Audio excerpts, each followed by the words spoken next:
before dawn, under the quiet blanket of the night, Meenakshi gathered her daughter-in-law, Tanvi, close.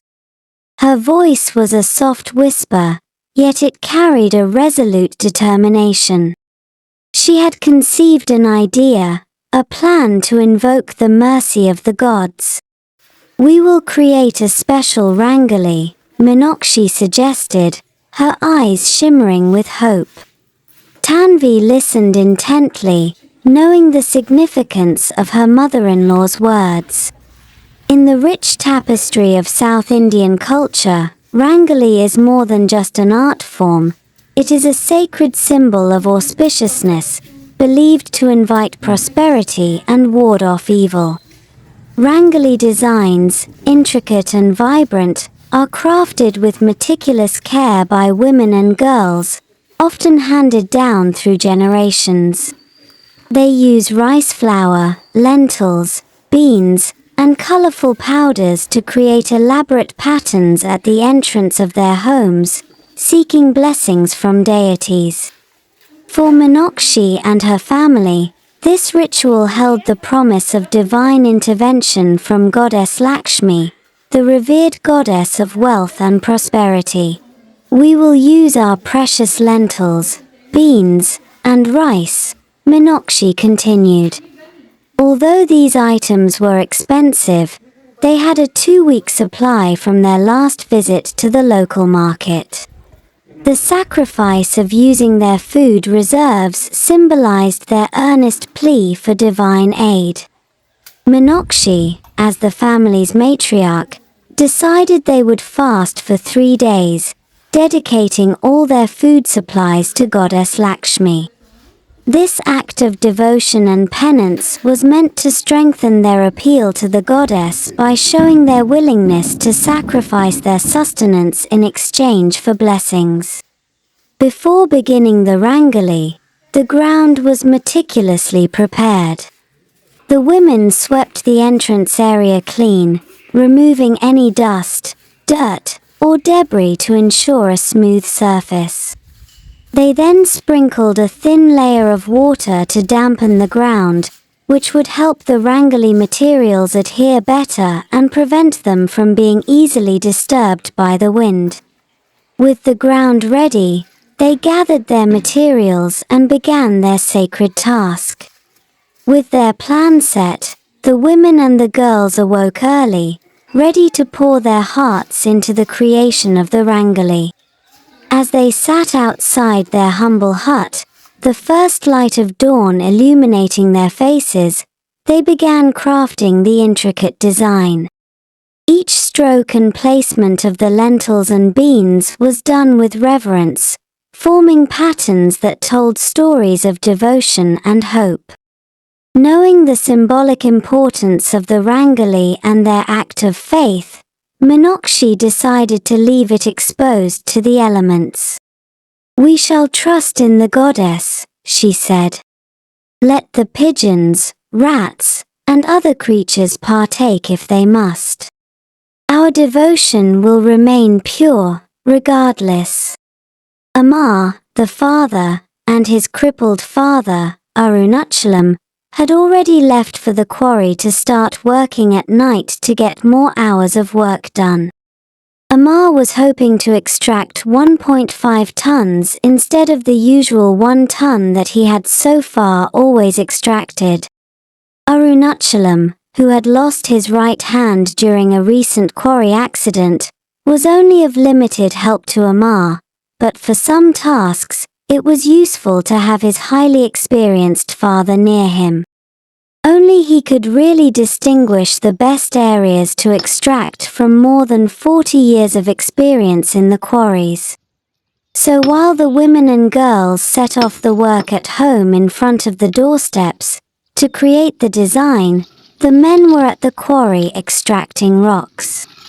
As the first light of dawn crept over the horizon, Amar found himself lost in thoughts while chiseling away at the rock, the weight of his thoughts swirling in a whirlwind of anxiety and sorrow. Each blow of his hammer echoed the relentless cycle of misery that had befallen his family.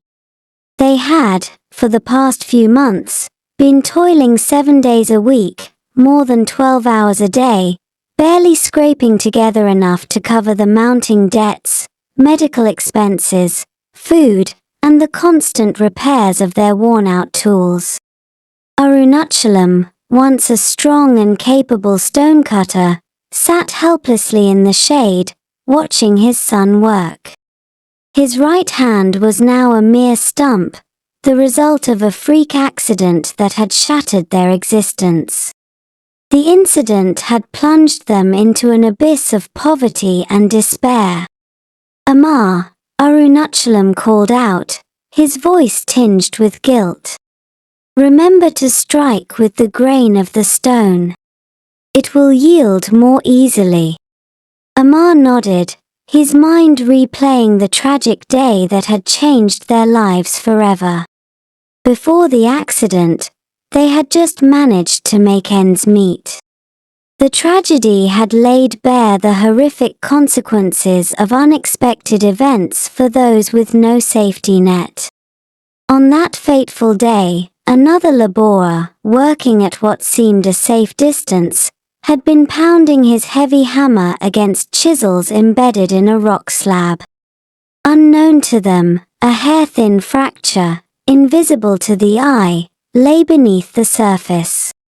The vibrations from the hammer blows traveled through the rock, triggering a chain reaction. The fracture ran horizontally along the quarry, setting off a landslide. Arunachalam had leaped out of the path of the tumbling rocks just in time, avoiding being crushed by massive boulders. But fate had other plans. A smaller rock struck a protruding boulder, altering its trajectory like a bouncing ball. It hurtled straight onto Arunachalam's right hand, mangling it beyond repair. Amar recalled the day vividly. "Baba, no!" he had screamed, rushing to his father's side. The damage was irreversible, leaving them with mounting medical bills and reducing their ability to work. Since the accident, Amar and Tanvi had tried to reduce their expenses as much as possible. Before the accident, their household income had been about 1,000 rupees per day. Amar earned about 350 rupees from extracting and selling quarry rocks, while his father earned about 150 rupees for the same job. Together, they managed to extract about 1 ton of limestone rock a day, selling it to middlemen for 1,000 rupees per ton. Of this amount, they were required to pay 50% to the quarry owner for the right to mine his quarry, leaving them with 500 rupees for their backbreaking work. Meanwhile, Tanvi and Meenakshi, Amar's mother-in-law, worked as day laborers for farmers in the region, earning a combined 300 rupees per day after deducting the cost of lunch. They never took a day off, their total household income ranging from 20,000 to 24,000 rupees each month, a relatively high amount among the poor in their village. However, unlike the farmers and villagers of Poraamai, Amar and his family owned nothing. They had no land, no house, and no other assets. Their daughters had only 2 school uniforms, 2 dresses, and 1 pair of shoes for school, along with sandals for after school.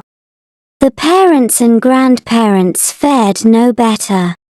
Meenakshi managed to sew or repair clothes from rags found in dumpsters.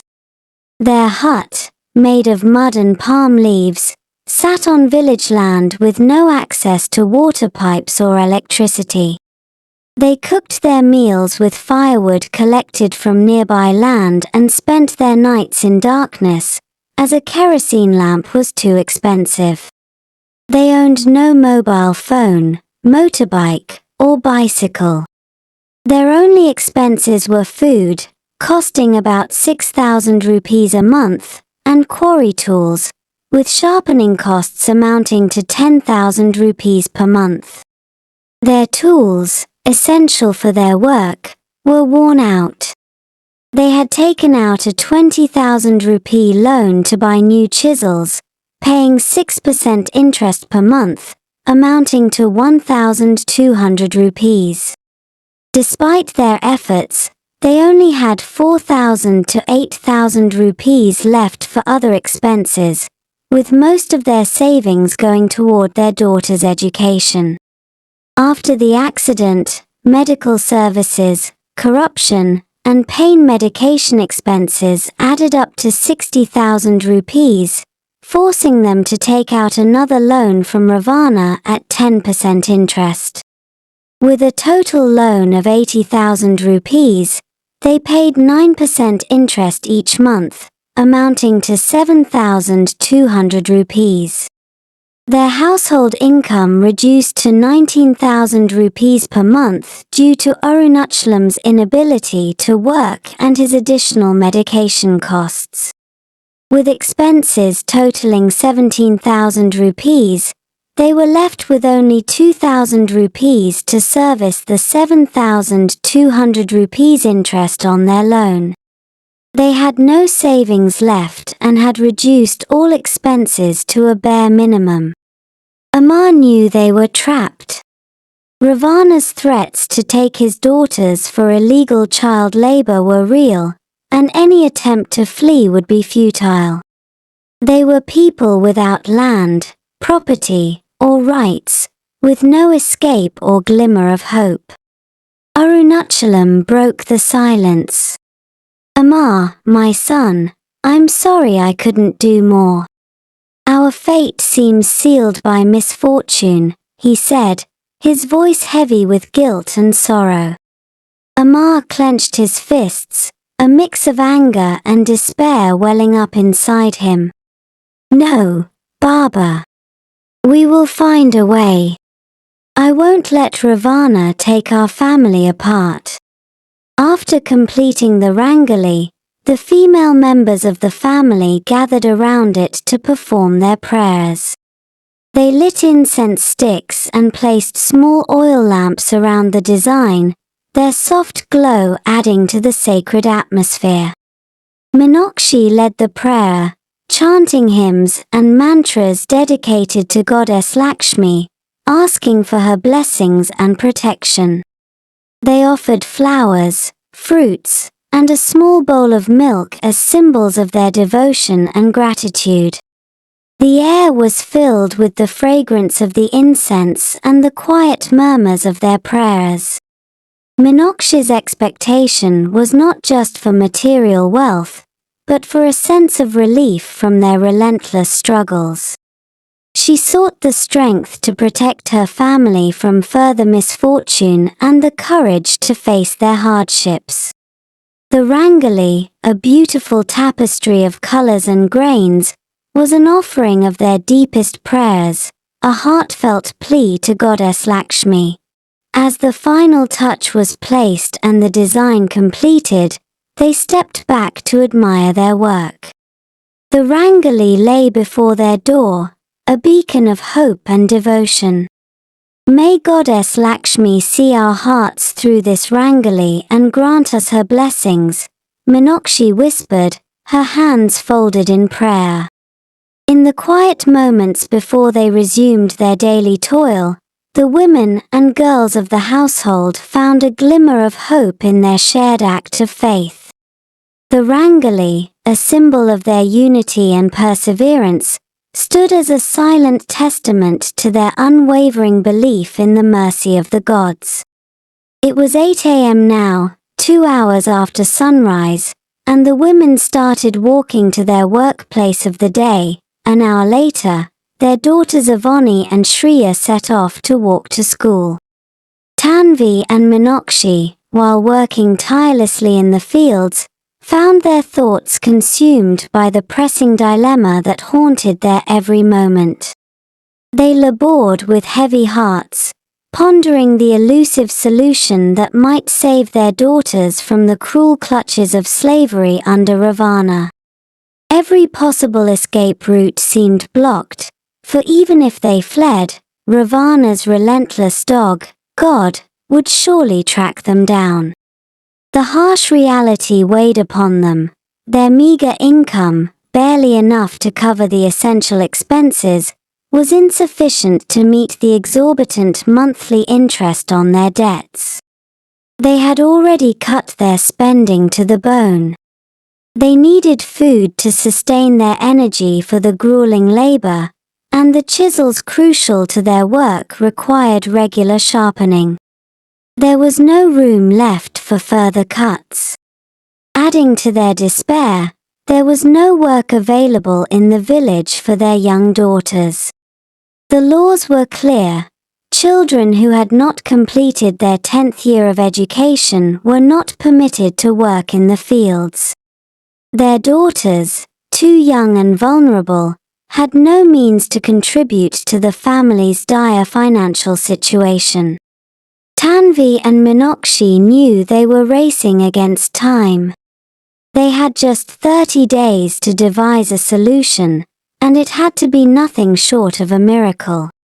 The weight of this knowledge hung heavy in the air as they toiled under the relentless sun, their minds searching desperately for a glimmer of hope in an otherwise bleak horizon.